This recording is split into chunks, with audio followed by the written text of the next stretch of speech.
आज की कहानी भूतिया आईना एक काल्पनिक हॉरर कथा है। इसमें सभी पात्र, स्थान और घटनाएं पूरी तरह से काल्पनिक हैं। यह केवल मनोरंजन के लिए लिखी गई है। भूतिया आईना एक छोटे से गांव में रिया नाम की एक लड़की रहती थी, जिसे पुरानी और एंटीक चीजें इकट्ठा करने का बहुत शौक था। एक दिन बाजार में घूमते हुए उसे एक सुंदर पुराना आईना दिखा, जिसकी फ्रेम बहुत ही अनोखी थी। दुकान के बूढ़े दुकानदार ने रिया को आईना न खरीदने की चेतावनी दी, लेकिन रिया उसकी सुंदरता से इतनी मोहित हो गई कि उसने आईना खरीद लिया। रिया ने आईने को अपने कमरे में लगा दिया और उसे देखना पसंद करती थी, क्योंकि वह उसके कमरे को बड़ा दिखाता था। लेकिन जल्द ही अजीब चीजें होने लगी। रात के समय उसे धीमी आवाजें सुनाई देने लगी, जबकि आसपास कोई नहीं था।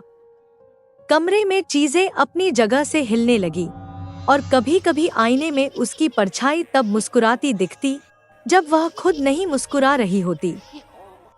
एक रात जब उसे नींद नहीं आ रही थी, रिया आईने के सामने बैठ गई और उसमें घूरने लगी।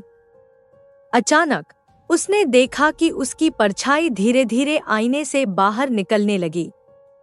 रिया ने घबराकर पीछे हटने की कोशिश की, लेकिन उसके पैर मानो जड़ गए थे।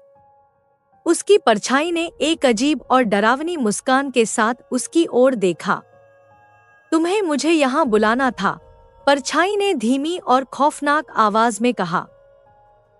रिया ने चिल्लाने की कोशिश की, लेकिन उसकी आवाज जैसे किसी ने दबा दी हो। वह बस वहां खड़ी रही। उसके दिल की धड़कन तेज हो गई। मैं तुम्हारी सच्चाई को जानती हूँ, परछाई ने कहा।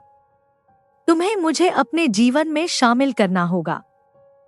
रिया ने डरते डरते पूछा, तुम क्या चाहती हो? परछाई ने जवाब दिया, मैंने तुम्हारी चाहतों को महसूस किया है। तुम्हारी लालसा पुरानी चीजों के लिए मुझे यहाँ खींच लाई है। अब तुम्हें मुझे अपना साथी बनाना होगा, वरना तुम्हारी जिंदगी से सब कुछ खत्म हो जाएगा। उस क्षण में रिया ने अपनी पुरानी चीजों के प्रति अंधी प्रेम और संग्रह की आदत पर विचार किया। क्या उसने अपनी इच्छाओं की पूर्ति के लिए अपने आत्मा को बेचने के लिए तैयार किया? उसे अपने जीवन की कीमत पर अपने शौक को खत्म करने का निर्णय लेना पड़ा। रिया ने तुरंत आईने की ओर देखा और कहा, मैं तुम्हें अपने जीवन से निकालना चाहती हूँ। मैं और मेरे शौक एक अलग तरह से खुश रहेंगे। उसकी दृढ़ता ने आईने में अंधेरा फैलाने वाली शक्ति को कमजोर कर दिया।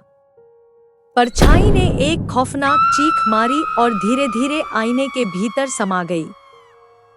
उस रात रिया ने आईने को तोड़ दिया और उसे बाहर फेंक दिया। उसके बाद उसे कभी भी अजीब आवाजें नहीं सुनाई दी और न ही कमरे में चीजें हिलने लगी। उसने सीखा कि कभी-कभी जो चीजें सबसे आकर्षक लगती हैं, वे सबसे खतरनाक हो सकती हैं।